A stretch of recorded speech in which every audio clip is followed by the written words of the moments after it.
Hi, everybody. Welcome. It's Friday night, 8 o'clock my time, 7 p.m. Eastern. I'm Matthew Dickson of mindaid.ca.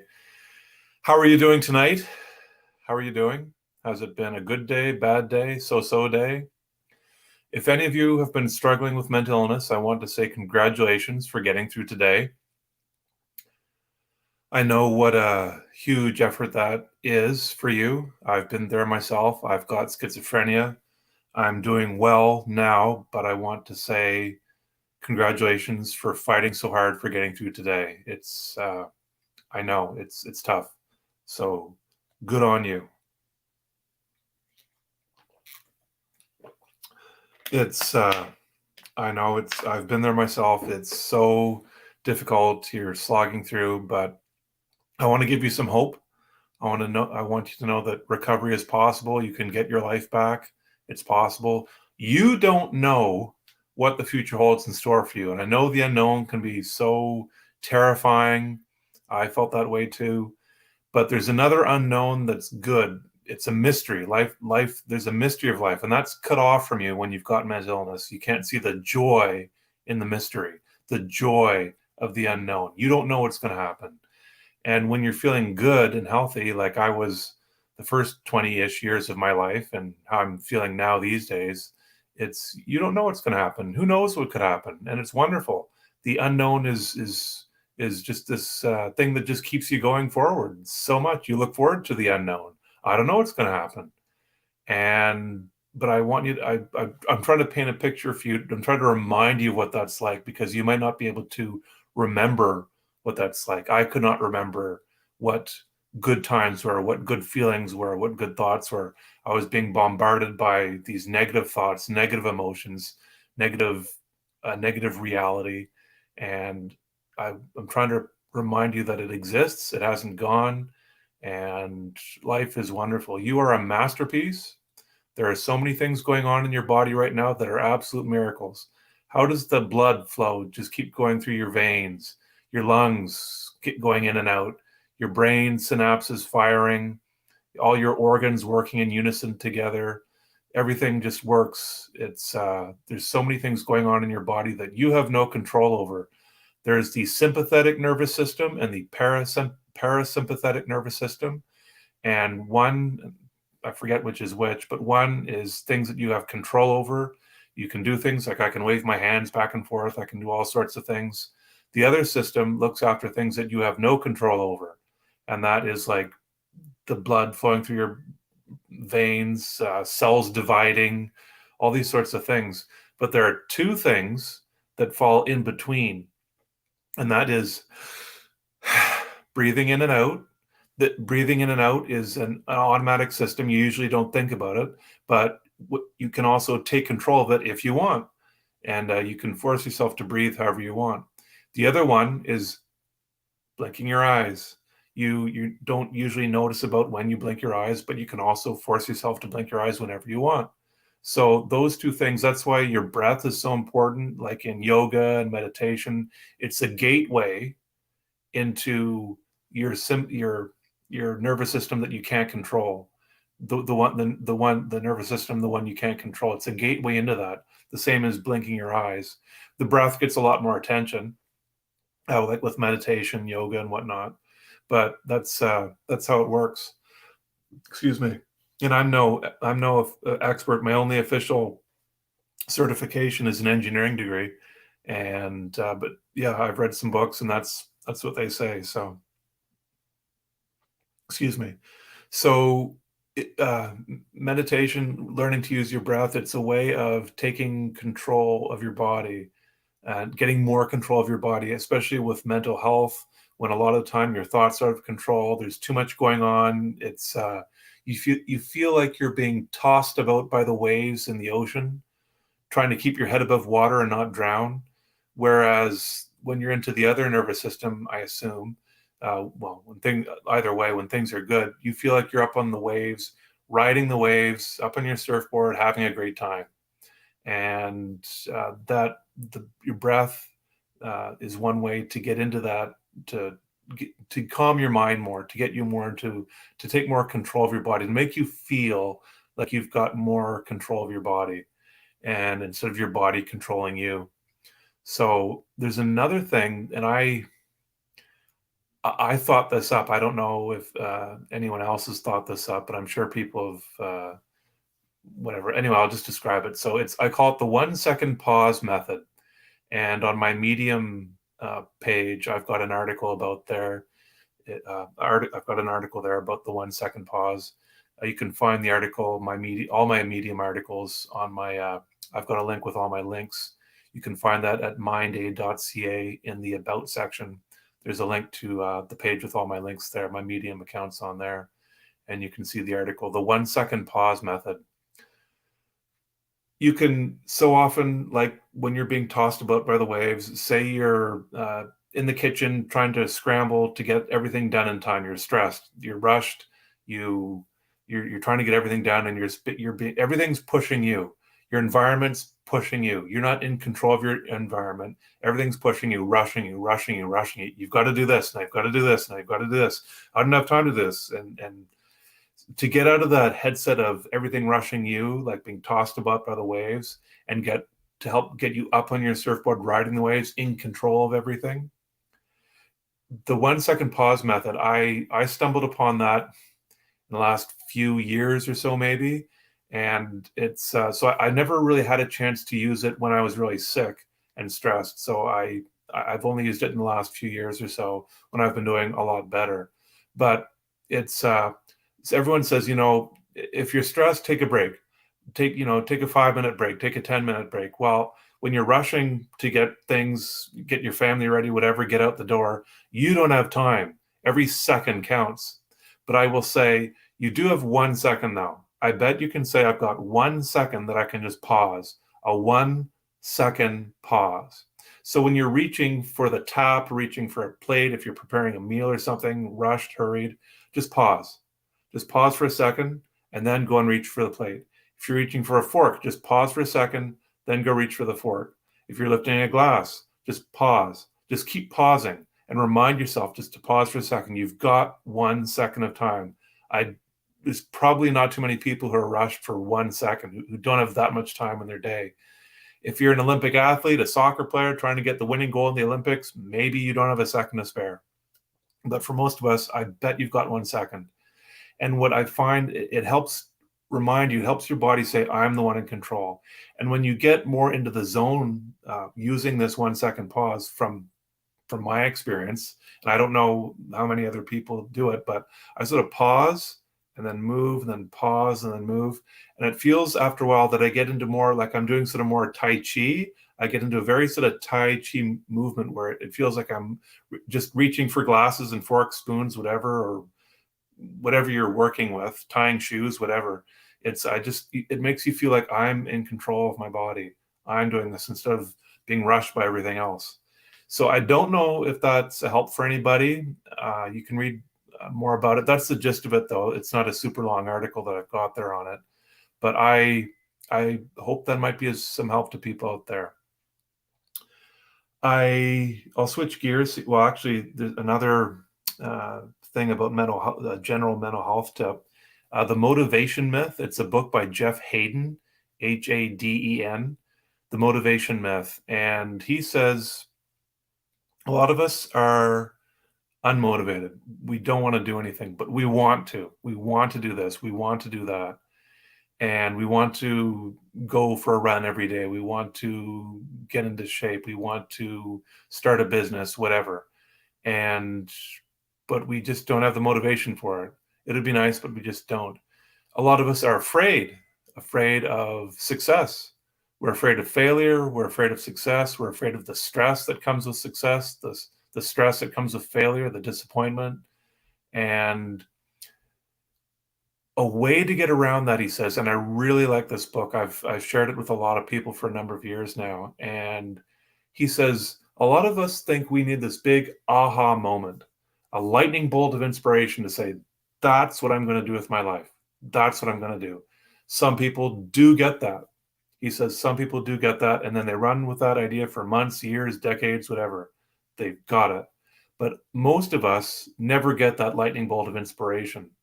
So what he says is, Don't wait for the motivation to take action. Take action to give you the motivation. So a lot of us think, well, I couldn't do that. That's not me. I'm not that high a status person. That's for people who are smarter than me or better than me or mentally stronger than me, whatever. People who are more successful than me. I'm not one of them. I'm just little old me. I'm just a small person, whatever. We all have these thoughts of inferiority. And I mean, well, but that's everyone does have that, no matter how high you get. uh, Harv Eker, Eker, he's got a book called The Millionaire Mindset, or something to that effect. I don't know if that's the exact title, but he says everyone has a threshold of money that they're comfortable making. He says people who are making 50,000, if they start to be able, if they have an opportunity to make more, 60, 70, 80,000, they say they'll have an interior mindset of, I'm someone who can make 50,000, and that's the most I can make. So when they get opportunities to make more than that, they self-sabotage themselves so that they never make 50,000. They don't take the extra job, the part-time job. They don't do this, they don't do that. They don't start a new business. They keep themselves at 50,000 because that's the most they're comfortable with. There are people who are comfortable with 100,000 but are scared to make 120,000. There are people, he says, who are comfortable making $10 million, but who are afraid to make 15 million. Try to get that through your head. There are people who are comfortable making 100 million, who are afraid to make $150 million. That's what he says. He's been teaching finances for decades, talked to hundreds of people, thousands of people probably, and that's what he says. So in the book, The Motivation Myth, he says, to get over that feeling of inferiority, like that's not me, he says, take action. Action builds confidence. Don't wait for the confidence to take action. Small actions, one step by one step by one step, because if you're building a multi-million dollar business from scratch, all that multi-million dollar business is a series of small steps, small daily steps for years or months, years, whatever, to build it. That's all anything is. I bicycled across Canada in 1992 when I was 20. All it was a series of pedal strokes. That's all it was. There's more to it than that, but essentially that's what it is. Just a lot of pedal strokes, one after another after another. That's all I did. One stroke, two stroke, three stroke, four stroke, up to into the millions of strokes. I did it. It's possible. And I got over feelings of inferiority. I don't, for me, being in the Olympics, I wouldn't feel comfortable being in the Olympics. Plus I'm 50, I'm too old for that. But I don't know. I didn't have the superiority feeling to be an Olympic athlete. Plus I had schizophrenia, which affected my motivation levels. So I didn't really have that opportunity, I guess you could say. On that note, one of the things that Olympic athletes have in their mindset is they do feel quote unquote superior to other people. It's not, I mean, sure, some of them may be arrogant, but that feeling of superiority is more, it's not really the right word, I guess, but it's a feeling of whatever happens, I can take control of it. I just feel if people come up to me, I can handle it. It's not if so and so who's higher up than me comes up to me, I'm like, don't know what to do. All these people coming up to me, I can handle it. I'm in control.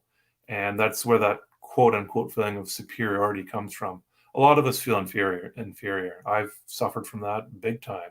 With mental illness, I felt like I was at the bottom of the totem pole. 4-year-olds were higher up in the totem pole than me. They could just run over me if they wanted to. I saw a man once who, I don't know what his problem was, if it was mental illness, but he just seems so almost ghost-like in just his demeanor. And someone else with me said, that man, he looked like you could push him over with one finger. And I thought, wow, that was a really good description. It really did describe him. It looked like you could just literally push him over with one finger. He was that sort of, I don't know. I don't know if I looked like that when I had schizophrenia. I know I felt very ghost-like. In fact, if you look at the trailer synopsis or the synopsis of the movie A Beautiful Mind with Russell Crowe about the famous Nobel Prize mathematician who had schizophrenia, it says that his name was John Nash. It said John Nash with schizophrenia, he lived a ghost-like existence. Anyway, I'm getting off topic here a bit, but for motivation to take action, the action builds the confidence. Take one small action. Take one small action. And another concept that's helpful here is Marnie McBean. She's a Canadian Olympic rower. She says, do things that make you comfortably uncomfortable. Don't do things that make you crazily uncomfortable, like really incredibly stressful, uncomfortable. Do things that make you a little bit uncomfortable, just a little bit. But in sort of in your comfortable zone. And I've been doing that a lot. There's things I'm doing things a lot of the time. Well, with schizophrenia, you're always doing things that are outside your comfort zone. But as years have gone on and I've tried to take more action, like building Mind Aid, my website and social media, trying to get into those, making YouTube videos, I I'm always sort of outside my comfort zone a little bit, but it's my comfortable uncomfort zone. And that's it's nice. It just you do these things without really thinking a whole lot about it. Part of you is saying, oh, I don't know if I can do this, call this person, do this, do that, I don't know if I can do this. But it's in the more, but you just keep doing it. You pick up the phone, you do this, you do that, and you sort of get in the habit of just being like that a lot of the time. And other entrepreneurs will tell you the same thing. Do things that scare you, but just do things that scare you a little bit. It's those are a lot easier to tackle, a lot easier, I can tell you. Sure, sometimes there may be things that really stress you out, like a big presentation or something, but for the most part, you can go through your days with just doing things that scare you just a little bit, and you can get a lot of traction by doing that. So take one small step. You'll gain a bit of confidence by taking that one step. You'll say, look, I made that call. I talked to that person. It'll make you feel good. It'll make you feel like you accomplished something that day. It's a nice feeling to do things that scare you just a little bit, just a tiny little bit, 5%, 1%, whatever you want to do. They'll make you feel good. Like, look at me. You'll say, look at me. I made that call. After it's done, you realize it wasn't that big a deal. It wasn't that big a deal. Life goes on, and you just keep going. Then later that day or the next day, next week, whatever, you take another thing that scares you just a tiny little bit. You say, look, I did that. And you'll gain confidence. I was scared. I was going outside my comfort zone to phone a website designer to help me design my mindaid.ca website in 2018. And I was scared to put it online. Then I was scared to get on Facebook. Then I was scared to get on YouTube. And I scared to phone people and say, oh, in the beginning, I was saying, I'm a mental health advocate. I'm trying to raise money for mental health in developing countries. I was scared to do those things. But as time goes on, months, weeks, months, years, you start to fit into that role more. You don't have to have this lightning bolt of inspiration saying, that's what you're going to do. I didn't really know in 2018 that I was a mental health advocate for sure. I was trying something. There's an article online that says, passion, I forget what it says, forget passion, or passion is overrated, or something like that. And it makes the point of, you don't have to be super passionate about something. You don't have to be the one and only, this huge cheerleader for a cause to get things done.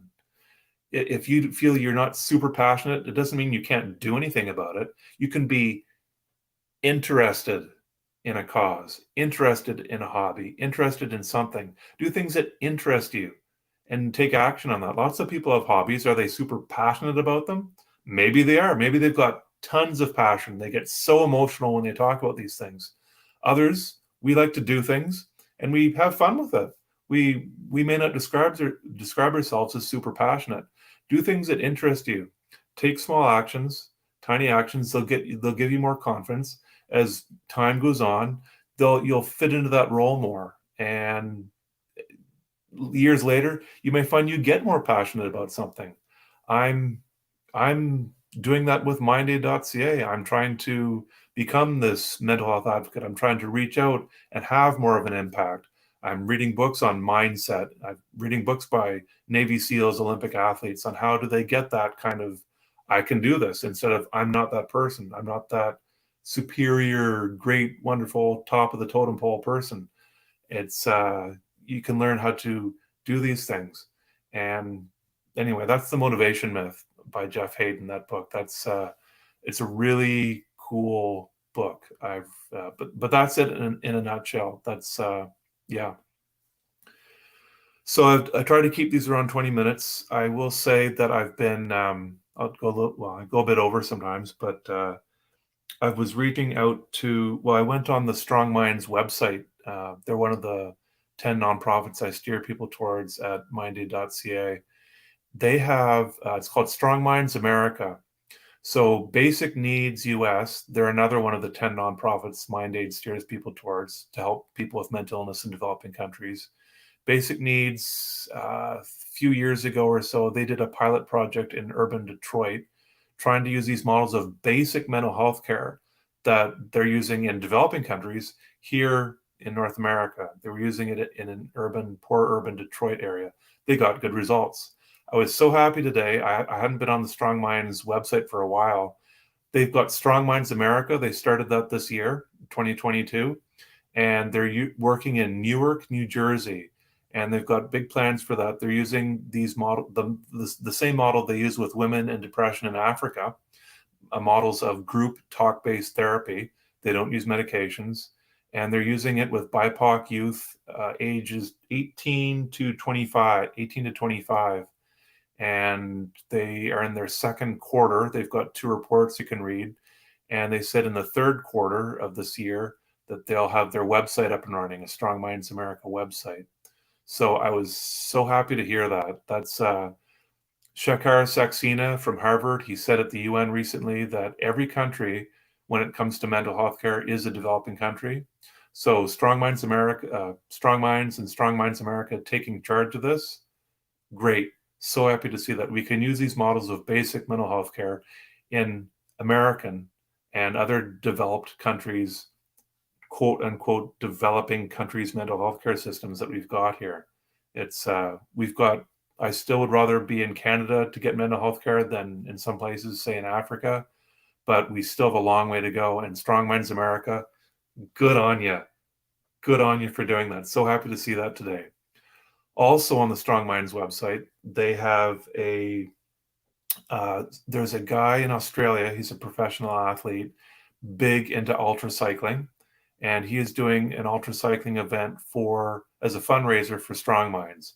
So happy to see that. His name's Jack Thompson, and his website is jackultracyclist.com. And if you go on the Strong Minds website, you'll see that in their news section, I think, news or updates. You'll see him there. They're talking about him there. And he's doing a lot of cycling to help raise money for that this year. So thank you, Jack. So happy you're doing that. And yeah, so happy to find those two things today. Strong Minds America and Jack Thompson. Awesome.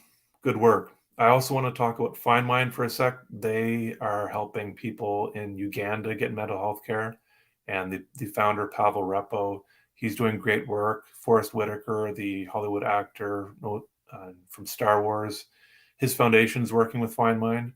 Please, if you're going to donate to one of the 10 nonprofits, think about Find Mind. They're relatively newer. They've been around for a few years or so, and I would love to see them get more traction and get more of a, base foundation underneath them. They've already got a great base. I'd just like to see them get even more of a base and get up and running with some of the other nonprofits that have been around for longer. So, by the way, I'm saying 10 nonprofits, not 8. As of today, I added Basic Needs Ghana and Basic Needs Kenya. I hadn't been on those websites for quite a while, actually, and I realized today that you can donate to them, and their websites are looking great. So I added them there at 10. There's another one, Basic Needs Vietnam. I put them in the resources section of mindaid.ca. and I couldn't find where you could donate for Basic Needs Vietnam. So I put them in the resources, not in the donate section with the other 10. So very happy about that. And if you're struggling with mental illness, I want to tell you, I think you're doing the best you can. Hang in there. Life is worth it. There's so much to be thankful for life. And I want you to be able to get to that point where you can feel thankful. I couldn't feel thankful for a long time. On that note, if you can't feel grateful for anything, you can't feel thankful, here's a tip that I like. Try to make a list of things that you could feel grateful for. Even though you can't, make a list of things you could. You can easily make a list of that. I've done it before when I wasn't feeling grateful. I said, I could be grateful for the food on my table, that the sun is shining today, that I can breathe in and out, and you can make a long list actually. And what happens is that just doing that is great. If you can make a list, it at least gets you thinking of things you could be grateful for. Sometimes what happens, they say, is that when you start making this list of things you could be grateful for, you start to actually feel grateful. It tricks you into actually feeling grateful. So yeah, try that. Anyway, thanks everybody. I'm going to sign off here, and have a good night. Have a good weekend, and I'll talk to you on Monday. See ya.